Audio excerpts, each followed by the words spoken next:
गुरुवंदन दोस्तों।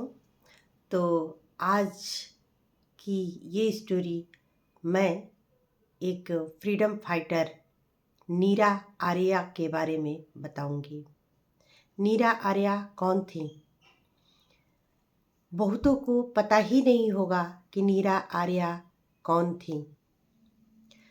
नीरा आर्या एक ऐसी वीरांगना, एक ऐसी फ्रीडम फाइटर जिसने इस देश को क्या नहीं दिया।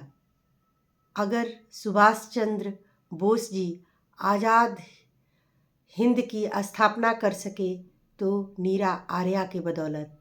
अगर उनको जीवन दान मिला तो नीरा आर्या के बदौलत। अगर हम आज़ाद हुए तो उसमें बहुत बड़ा हाथ नीरा आर्या का था। और इतिहास ने इस वीरांगना के साथ बहुत नाइंसाफ़ी की, बहुत नाइंसाफ़ी की। 70 सालों तक जिस पार्टी ने राज किया, नीरा को भुला दिया। 15 सालों से बीजेपी आई और यहाँ इसमें भी नीरा का कोई नाम नहीं। अभी नीरा जिंदा होती तो उनकी आत्मा, अभी भी ये बात उनकी आत्मा बोल रही है। मैं उनके लिए 2 लाइन लिखी हूँ। जग से शिकायत क्या करते, जग से शिकायत क्या करते, अपनों ने बेआबरूब किया। हर जख्म को हमने सह लिया था, हर जख्म को हमने सह लिया था।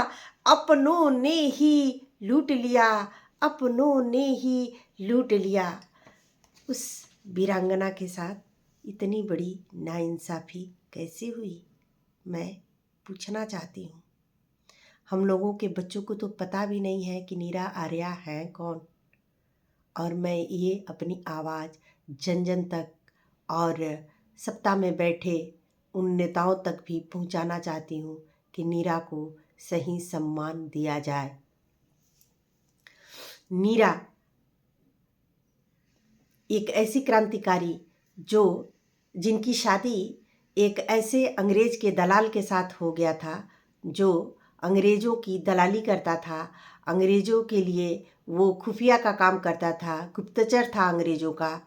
और जब वो नीरा शादी करके उसके घर में जाती हैं और वो देखती हैं कि उसका पति हमारे देश का गद्दार है, अंग्रेज़ों का साथ दे रहा है, तो वो उसी क्षण उस अपने ससुराल के घर को छोड़कर अपने पिता के घर में आ जाती हैं। और उस समय सुभाष चंद्र बोस जी आज़ाद हिंद फौज को, संगठन को इकट्ठा कर रहे थे और तैयार कर रहे थे। तो उस समय उनको पता चलता है कि इसमें एक महिला फौज भी तैयार हो रही है जिसका नाम है झांसी की रानी रेजिमेंट। और वो आकर के सुभाष चंद्र बोस जी से मिलती हैं और बताती हैं अपने पति के बारे में कि वो एक गद्दार है और हमारे जो जितने भी फ्रीडम फाइटर्स हैं उनको जिंदा या मुर्दा पकड़वाता है और देश के साथ बहुत बड़ा गद्दारी कर रहा है।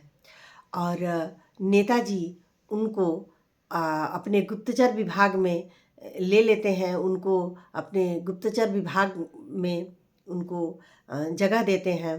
जिस समय नेताजी ये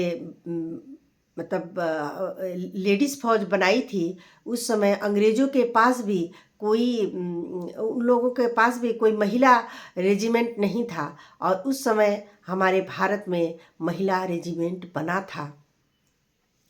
और फिर जब एक समय किसी गुप्त मीटिंग के लिए नेताजी सुभाष चंद्र बोस जी अपने ड्राइवर के साथ और नीरा जी के साथ जा रहे थे कहीं गुप्त मीटिंग करने, तो उसी समय उनके ऊपर हमला हो जाता है जिसमें उनका ड्राइवर को गोली लगती है और ड्राइवर वहीं मर जाता है।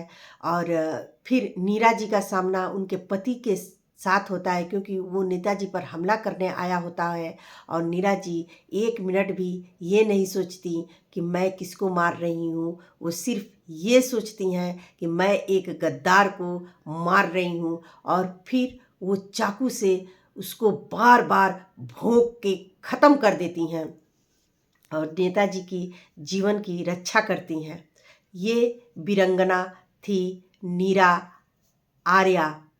और फिर बिहार में 1944 में अंग्रेज़ों ने उनको किसी तरह से किसी मतलब ख़ास मिशन पर गई हुई थी, और वहाँ पर जो है उनको गिरफ्तार कर लेते हैं और जो है उनको काला पानी का सज़ा दिया जाता है, जिसमें उनको बहुत बुरी तरह से वो लोग टॉर्चर करते हैं। नीरा के वेस्ट पर गरम सिक्के से दाग लगाते हैं, उनके बाएं वेस्ट को काट देते हैं, कमर को तोड़ देते हैं, इतना तोड़ते हैं उनको। और सिर्फ उनका एक ही क्वेश्चन होता है कि बताओ नेताजी सुभाष चंद्र बोस कहाँ हैं। और नीरा जी 1 मिनट भी नहीं टूटती हैं, 1 सेकंड के लिए भी नहीं टूटती हैं वो वीरंगना। और वो सिर्फ एक ही बात बोलती हैं कि नेताजी सबके दिल में है, मेरे दिल में है, मुझे नहीं पता और इसके सिवा नेताजी कहाँ हैं। अंग्रेज कोशिश कर कर के थक जाते हैं, लेकिन नीरा जी कभी नहीं बताती कि नेताजी कहाँ हैं। और उस वीरांगना के साथ इतनी बड़ी नाइंसाफ़ी कैसे इतिहासकारों ने कर दी। नीरा जी का शेष समय फूल बेच करके गुजरा। वो वीरांगना जो फुटपाथ पर फूल बेचकर अपना जीवन बाकी के जीवन गुजारे, उस वीरंगना के बारे में हम कैसे भूल सकते हैं। प्लीज़ प्लीज़ इनको इतिहास में स्थान दिया जाए, इनको बच्चों को पढ़ाया जाए, पाठ्यक्रम में शामिल किया जाए। ये मेरा रिक्वेस्ट है शिक्षा मंत्री से। जय हिंद, जय भारत।